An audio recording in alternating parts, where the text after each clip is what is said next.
Encerrando um julgamento que começou há um ano, o Supremo decidiu hoje, por unanimidade, restringir o foro privilegiado de deputados e senadores.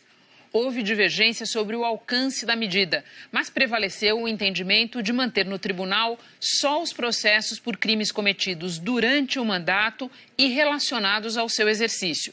Foi um primeiro movimento para limitar o uso do foro. No Congresso, tramita uma proposta mais ampla: tirar o foro não só dos parlamentares, mas de quase todas as autoridades que hoje desfrutam desse benefício.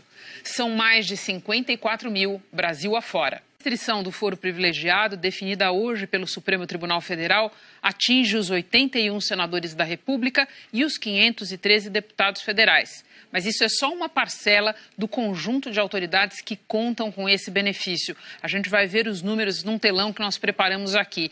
Mais de 38 mil autoridades têm foro previsto na Constituição Federal.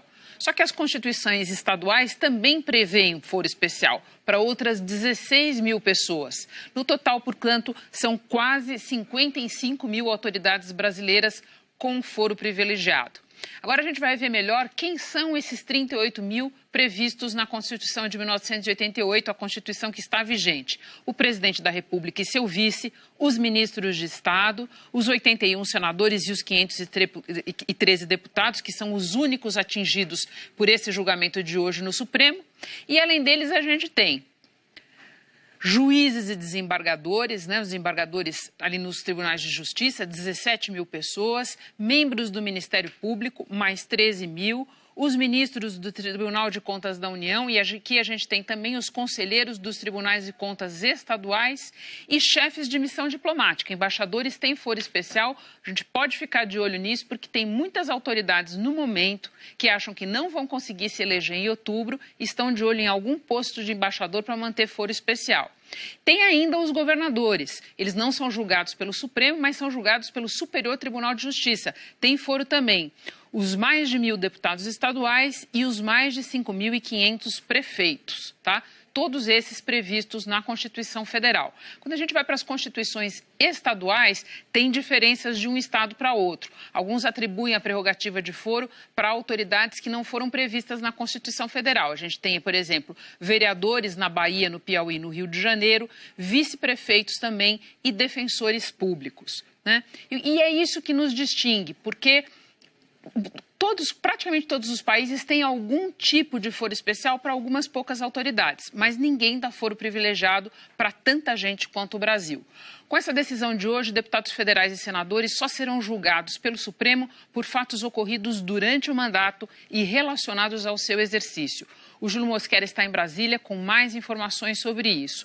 Júlio, boa noite. A decisão do Supremo está em vigor a partir de agora. A gente podia começar explicando o que acontece com os processos que já estão no tribunal. Renata, a decisão já pode ser aplicada a partir de agora. Boa noite a você, boa noite a todos que nos assistem. Os ministros, então, farão uma análise de cada caso para decidir o que fica e o que sai do STF.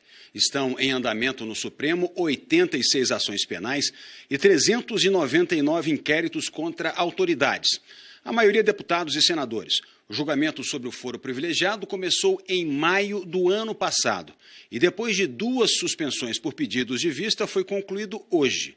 Todos os crimes praticados por deputados e senadores fora do mandato e que não estejam relacionados com o cargo vão ser julgados pela primeira instância da Justiça. Quando o julgamento recomeçou, o placar já era de 10-0 pela limitação para deputados e senadores do chamado foro privilegiado. 7 ministros, incluindo o relator Luiz Roberto Barroso, tinham votado para que os congressistas só tivessem foro privilegiado nos casos de crimes praticados durante o mandato e em função do cargo. 3 ministros votaram para que o foro especial valesse para todos os tipos de crimes cometidos durante o mandato, e não só aqueles cometidos em função do cargo. Hoje, antes do último voto de Gilmar Mendes, Dias Toffoli fez uma proposta: estender a decisão que viesse a ser tomada para todos os cargos que têm foro especial no Brasil. Tendo em vista a ideia de isonomia, ou seja, não podemos apenas e tão somente restringir o foro aos parlamentares.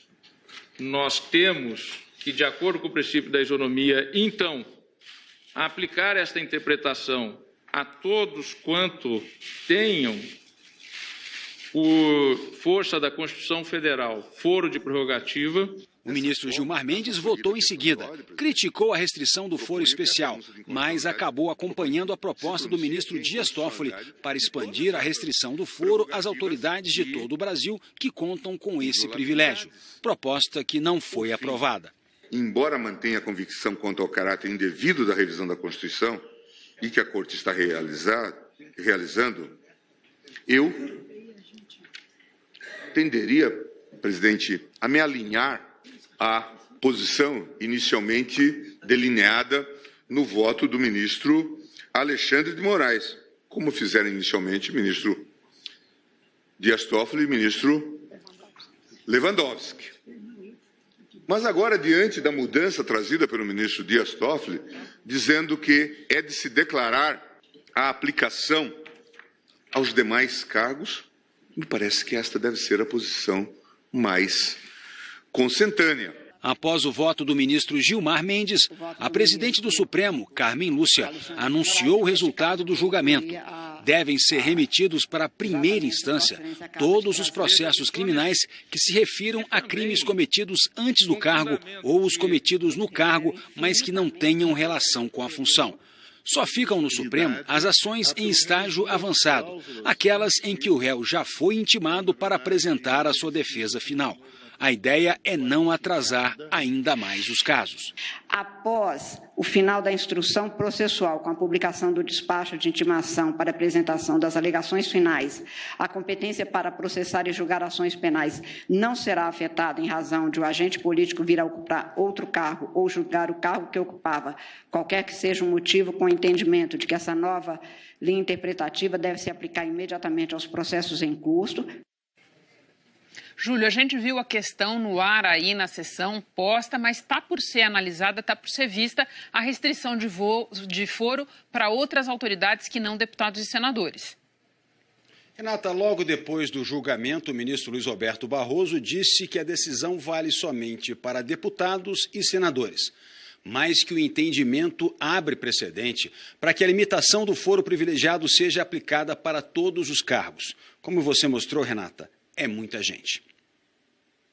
A decisão só se refere a parlamentares, mas ela é embasada num princípio que eu acho que é comum e que, portanto, vai levar à rediscussão de todas as demais situações de foro, mesmo as que não envolvam parlamentares. Barroso destacou que a justiça de primeira instância também tem problemas e que o judiciário terá que enfrentá-los, mas afirmou que o Supremo tomou mais uma decisão positiva após manter a prisão em segunda instância para a redução dos privilégios e combate à impunidade. Acho que essa decisão de redução significativa do foro, ela tem, em primeiro lugar, uma dimensão simbólica, que é a de acabar com um regime de privilégios. Acho que o país está fazendo um esforço muito grande para rever as suas instituições. Há uma velha ordem que ainda resiste, mas há uma nova ordem querendo nascer no Brasil, uma ordem mais republicana, mais igualitária e menos conivente com a impunidade. Portanto, eu acho que há uma dimensão simbólica. E há uma dimensão real. O Supremo Tribunal Federal tem hoje mais de 500 processos entre inquéritos e ações penais por força do foro privilegiado, sobretudo envolvendo parlamentares. Acho que boa parte desses casos pode baixar para o primeiro grau. A OAB divulgou nota elogiando o Supremo. Disse, abre aspas, a decisão do STF de restringir o alcance do foro privilegiado marca uma evolução do direito nacional e é um passo concreto contra a impunidade. O presidente da Câmara, Rodrigo Maia, reagiu, mandando instalar na semana que vem a comissão especial para discutir uma proposta de emenda constitucional que mantém o foro privilegiado apenas para os presidentes da Câmara, da Presidência da República, Senado e Supremo. Até os ministros do STF ficariam sem foro. Mas como se trata de uma PEC que pretende alterar a Constituição, ela só pode, no máximo, ser discutida. Não pode ser aprovada ou rejeitada este ano por causa da intervenção federal no Rio de Janeiro, que vai até o dia 31 de dezembro, Renata. Muito obrigada, Júlio.